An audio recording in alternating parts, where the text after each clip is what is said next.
भीम महाभारत के प्रमुख पात्रों में से एक, पांडवों के 5 भाइयों में से दूसरे थे। उनकी माता का नाम कुंती था और पिता पांडु थे। भीम का जन्म वायु देवता के वरदान से हुआ था, इसलिए उन्हें वायुपुत्र भी कहा जाता है। उनकी शक्ति और बल का कोई मुकाबला नहीं था। भीम की कहानी महाभारत के विभिन्न घटनाओं से भरी हुई है, जो उनके साहस, शक्ति और वीरता को दर्शाती है। भीम का जन्म बहुत ही अद्भुत परिस्थितियों में हुआ था। जब पांडु ने एक ऋषि का श्राप पाया कि अगर वह अपनी पत्नियों के साथ संबंध बनाएंगे तो उनकी मृत्यु हो जाएगी, तो पांडु ने अपनी पत्नियों से बच्चों को जन्म देने के लिए देवी देवताओं का आह्वान करने को कहा। कुंती ने वायु देवता का आह्वान किया और भीम का जन्म हुआ। जब भीम छोटे थे तब एक बार दुर्योधन ने उन्हें जहर देकर मारने की कोशिश की। दुर्योधन ने भीम को एक नदी में फेंक दिया, लेकिन भीम बच गए और नागलोक में पहुंचे। वहां उन्होंने हजारों नागों को परास्त किया और वहां के नागराज से वरदान प्राप्त किया, जिससे उनकी शक्ति और भी बढ़ गई। भीम का विवाह हिडिंबा नामक राक्षसी से हुआ। हिडिंबा का भाई हिडिंब एक राक्षस था जिसने पांडवों पर आक्रमण किया था। भीम ने हिडिंब को मार डाला और हिडिंबा से विवाह किया। उनके पुत्र का नाम घटोत्कच था, जो आगे चलकर महाभारत के युद्ध में महत्वपूर्ण भूमिका निभाने वाला एक महान योद्धा बना। द्रौपदी के स्वयंवर में भीम ने अर्जुन के साथ मिलकर कौरवों और अन्य राजाओं को परास्त किया।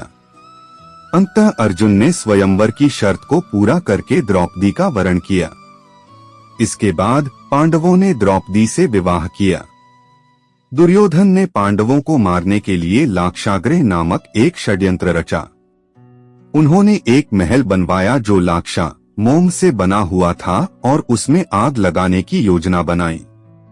भीम ने अपनी शक्ति और चतुराई से अपने भाइयों और मां को उस महल से सुरक्षित बाहर निकाल लिया।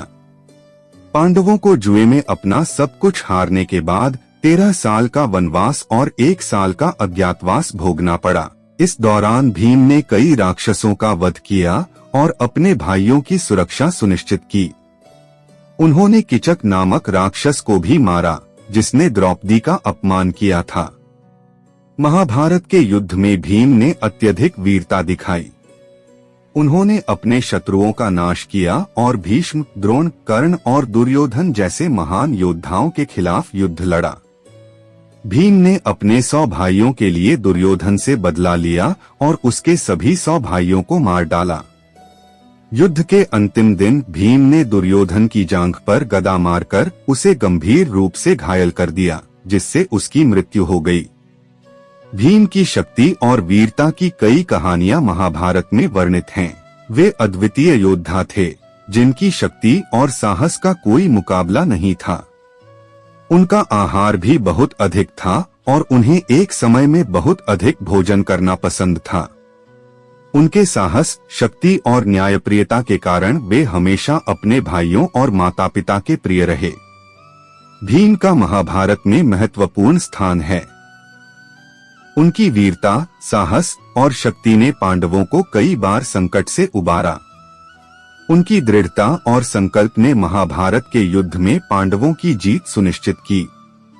वे एक महान योद्धा और एक आदर्श भाई थे, जिनकी कहानियां आज भी लोगों के बीच प्रेरणा का स्रोत हैं। भीम की कहानी महाभारत के महाकाव्य में एक महत्वपूर्ण भूमिका निभाती है और उनकी वीरता और साहस को हमेशा याद किया जाएगा।